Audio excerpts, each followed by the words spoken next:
नमस्कार। श्रीमद् वाल्मीकि रामायण अखंड पाठ में स्वागत है आप सबका। आज का हमारा सर्ग है चतुश्चत्वारिंश अर्थात 44वां सर्ग, युद्ध कांड से ही।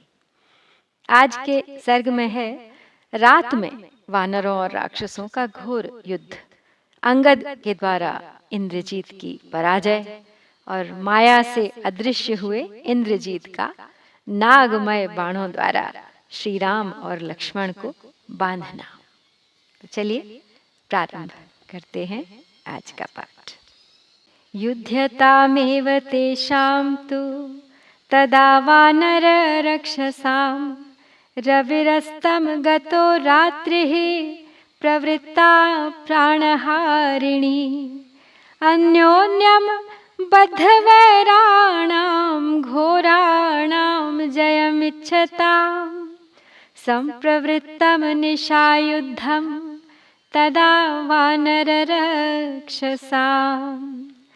राक्षसोऽसीति हरयो वानरोऽसीति राक्षसाः अन्योन्यं समरे जघ्नोस्तस्मिंस्तमसि दारुणे हतदारय चैहिति कथं विद्रवसीति च एवं सोतुमूलः शब्दस्तस्मिन् सैन्ये तु शुश्रुवे कालाः काञ्चन सन्नाहास्तस्मिंस्तमसि राक्षसाः सम्प्रदृश्यन्त शैलेन्द्रा दीप्ताौषधिवनाइव। तो वानर और राक्षसों में युद्ध चल ही रहा था कि सूर्यदेव अस्त हो गए तथा प्राणों का संहार करने वाली रात्रि का आगमन हो गया। वानरों और राक्षसों में परस्पर वैर बंध गया था। दोनों ही पक्षों के योद्धा बड़े भयंकर थे तथा अपनी अपनी विजय चाहते थे। अतः उस समय उनमें रात्रि युद्ध होने लगा। उस दारुण अंधकार में वानर लोग अपने विपक्षी से पूछते थे कि क्या तुम राक्षस हो, और राक्षस लोग भी पूछते थे कि क्या तुम वानर हो। इस प्रकार पूछ पूछ कर समरांगण में वे एक दूसरे पर प्रहार करते थे। सेना में सब और मारो काटो, आओ तो क्यों भागे जाते हो, ये भयंकर शब्द सुनाई दे रहे थे। काले काले राक्षस सुवर्णमय कवचों से विभूषित होकर उस अंधकार में ऐसे दिखाई देते थे मानो चमकती हुई औषधियों के वन से युक्त काले पहाड़ हों।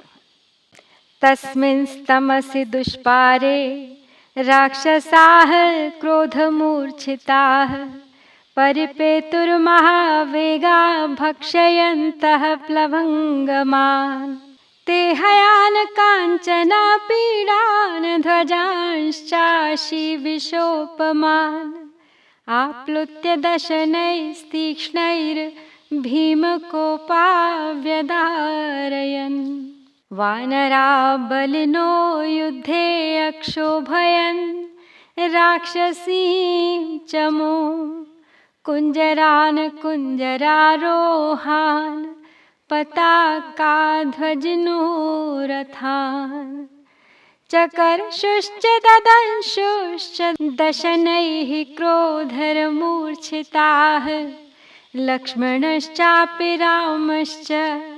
शरैराशिविशोपमैः दृश्यादृश्यानि रक्षांसि प्रवराणि निजघ्नतुः तुरङ्गखुरविध्वस्तं रथनेमि समुत्थितम्।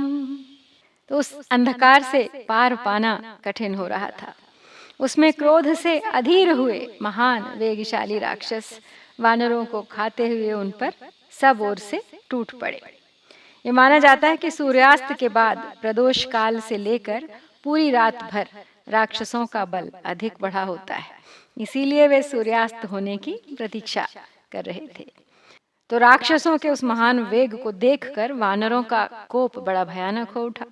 वे उछल उछल कर अपने तीखे दांतों द्वारा सुनहरे साज से सजे हुए राक्षस दल के घोड़ों को और विषधर सर्पों के समान दिखाई देने वाले उनके ध्वजों को भी विदीर्ण कर देते थे।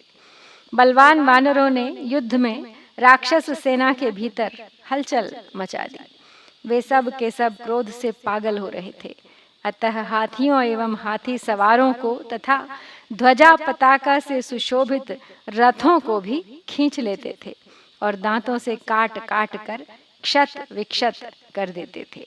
बड़े बड़े राक्षस कभी प्रकट होकर युद्ध करते थे और कभी अदृश्य हो जाते थे, परंतु श्री राम और लक्ष्मण विषधर सर्पों के समान अपने बाणों द्वारा दृश्य और अदृश्य सभी राक्षसों को मार डालते थे। घोड़ों की टाप से चूर्ण होकर रथ के पहियों से उड़ाई हुई धरती की धूल योद्धाओं के कान और नेत्र बंद कर देती थी। रुरोध कर्ण नेत्राणि युध्यताम धरणीरजः वर्तमाने तथा घोरे संग्रामे लोमहर्षणे रुधिरौघा महाघोरा नद्यस्तत्र विशुश्रुवुः ततो भेरी मृदंगानां पणवानां च निःस्वनः शङ्खनेमिस्वनोन्मिश्रः सम्बभूवाद्भुतोपमः हतानां स्तनमानानां राक्षसानां च निःस्वनः शस्तानां वानराणां च सम्बभूवात्र दारुणः हतैर्वानरमुख्यैश्च शक्तिशूलपरश्वधैः निहतैः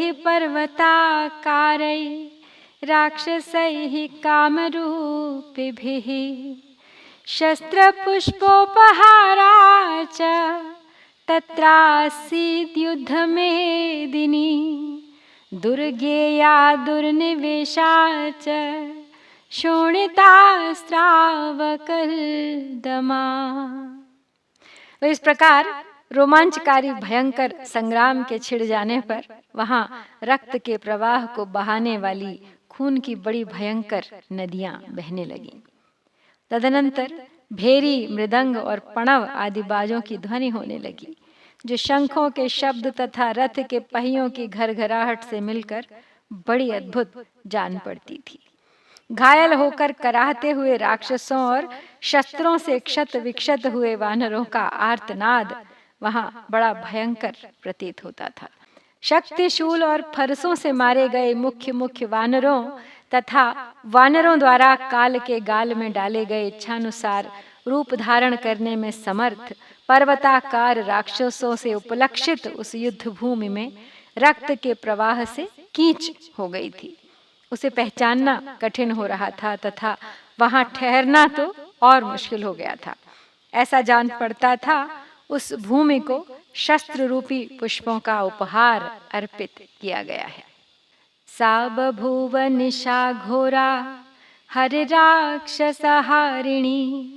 कालरात्रिव भूतानां सर्वेषां दुरतिक्रमा ततस्ते राक्षसास्तत्र तस्मिंस्तमसे दारुणे राममेवाभ्यवर्तन्त संहृष्टाः शरवृष्टिभिः तेषामापततां शब्दः क्रुद्धानामपि गर्जताम् उद्वर्तैव सप्तानां समुद्राणां भूतस्वनः तेषां रामः शरैः षड्भिः षड्जघान निशाचरान् निमेषान्तरमात्रेण शरैरग्निशिखोपमैः यज्ञशत्रुश्च दुर्धर्षो महापार्श्वमहोदरौ वज्रदंष्ट्रो महाकायस्तौ चोभौ शुकसारणौ। वानरों और राक्षसों का संहार करने वाली वह भयंकर रजनी काल रात्रि के समान समस्त प्राणियों के लिए दुर्लंघ्य हो गई थी। तदनंतर उस दारुण अंधकार में वहां वे सब राक्षस हर्ष और उत्साह में भरकर बाणों की वर्षा करते हुए श्री राम पर ही धावा करने लगे। उस समय कुपित हो गर्जना करते हुए उन आक्रमणकारी राक्षसों का शब्द प्रलय के समय सातों समुद्रों के महान कोलाहल सा जान पड़ता था। तब रामचंद्र जी ने पलक मारते मारते अग्नि ज्वाला के समान 6 भयानक बाणों से 6 निशाचरों को घायल कर दिया, जिनके नाम थे दुर्धर्ष वीर, यज्ञ शत्रु, महापार्श, महोदर, महाकाय, वज्रदंष्ट्र तथा वे दोनों शुक और सारण भी। ते तु रामेण बाणोघैः सर्वमर्म सुताडिताः युद्धादपसृतास्तत्र सावशेषायुषो अभवन् निमेषान्तरमात्रेण घोरैरग्निशिखोपमैः दिशश्चकार विमलाः प्रदेशश्च महारथः ये त्वन्ये राक्षसा वीरा रामस्याभिमुखे स्थिताः ते अपि नष्टाः समासाद्य पतंगाइव पावकम् सुवर्णपुंखैर्विशिखैः सम्पदद्भिः समन्ततः बभूव रजनी चित्रा खद्योतैरिव शारदी राक्षसानां च निनदैर्भेरीणां चैव निःस्वनैः सा बभूव निशा घोरा भूयो घोरतरा भवत्।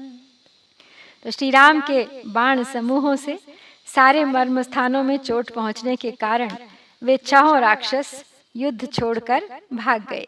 इसीलिए उनकी आयु शेष रह गई थी, जान बच गई। महारथी श्रीमान ने अग्निशिखा के समान प्रज्वलित भयंकर बाणों द्वारा पलक मारते मारते संपूर्ण दिशाओं और उनके कोणों को निर्मल प्रकाशपूर्ण कर दिया। दूसरे भी जो राक्षस वीर श्री राम के सामने खड़े थे वे भी उसी प्रकार नष्ट हो गए जैसे आग में पड़कर पतंगे जल जाते हैं। चारों ओर सुवर्णमय पंख वाले बाण गिर रहे थे।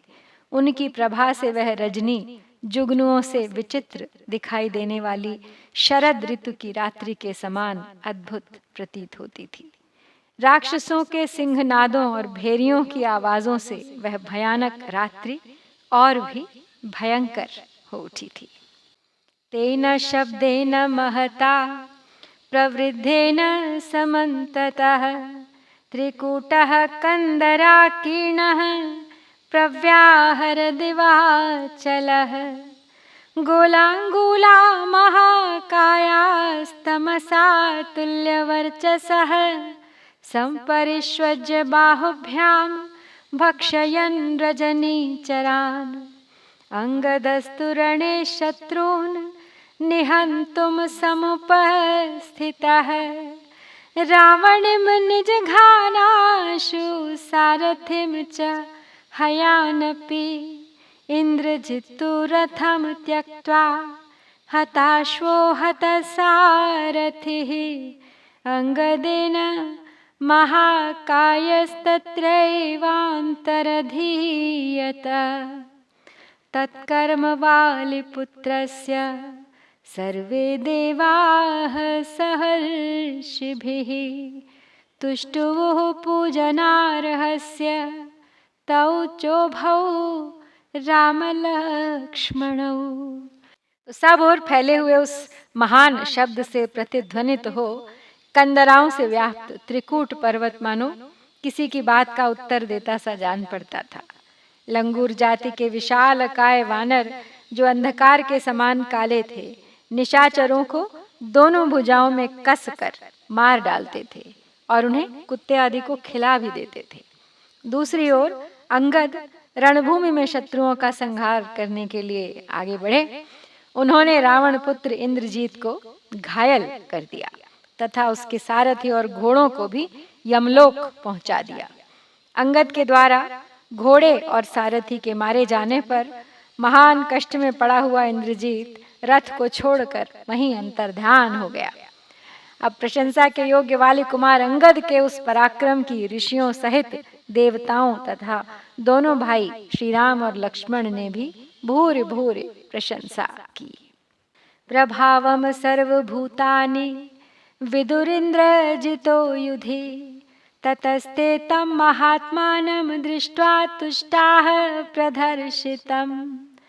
ततः प्रहृष्टाः कपयः स सुग्रीव विभीषणाः साधु साध्विति नेदुश्च दृष्ट्वा शत्रुं पराजितम्।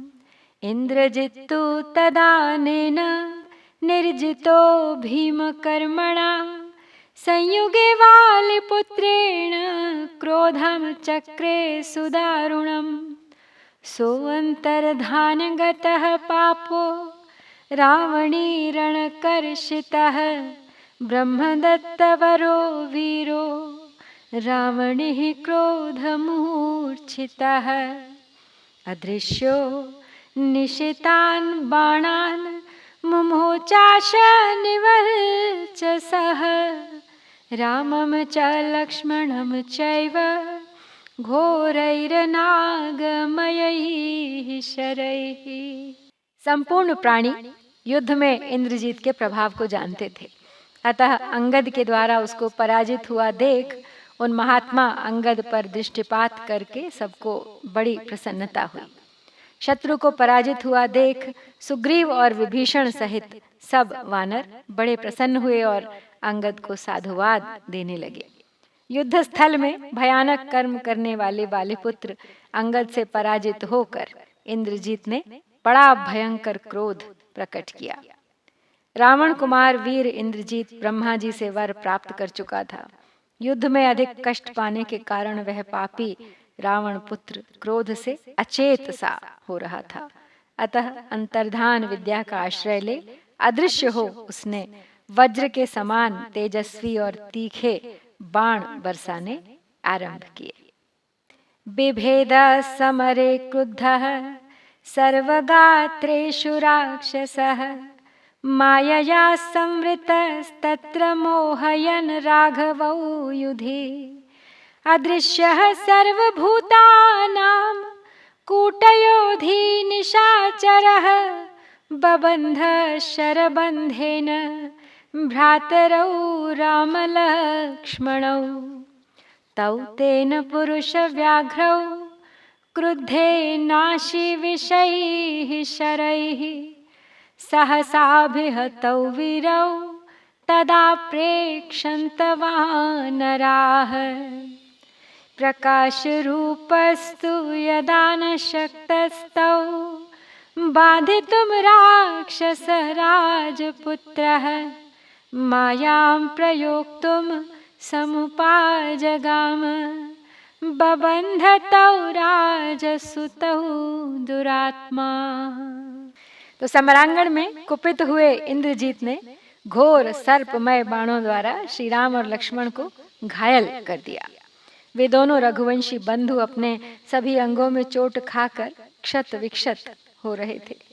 माया से आवृत हो समस्त प्राणियों के लिए अदृश्य होकर वहां कूट युद्ध करने वाले उस निशाचर ने युद्ध स्थल में दोनों रघुवंशी बंधु श्री राम और लक्ष्मण को मोह में डालते हुए उन्हें सर्पाकार बाणों के बंधन में बांध लिया। इस प्रकार क्रोध से भरे हुए इंद्रजीत ने उन दोनों पुरुष प्रवर वीरों को सहसा सर्पाकार बाणों द्वारा बांध लिया। उस समय वानरों ने उन्हें नागपाश में बद्ध होते हुए देखा। प्रकट रूप से युद्ध करते समय जब राक्षस राजकुमार इंद्रजीत उन दोनों राजकुमारों को बाधा देने में समर्थ न हो सका, तब उन पर माया का प्रयोग करने को वो उतारू हो गया और उन दोनों भाइयों को उस दुरात्मा ने अपने नागपाश में बांध लिया। तो श्री राम और लक्ष्मण के इंद्रजीत द्वारा नागपाश में बंधने के साथ ही हम श्री वाल्मीकि निर्मित आर्ष रामायण आदि काव्य के युद्ध कांड में 44वां सर्ग पूर्ण करते हैं। इत्यार्षे श्रीमद् रामायणे वाल्मीकिये आदि काव्ये युद्ध कांडे 44 सर्गः। ओम श्री सीतारामचंद्राभ्याम नमः।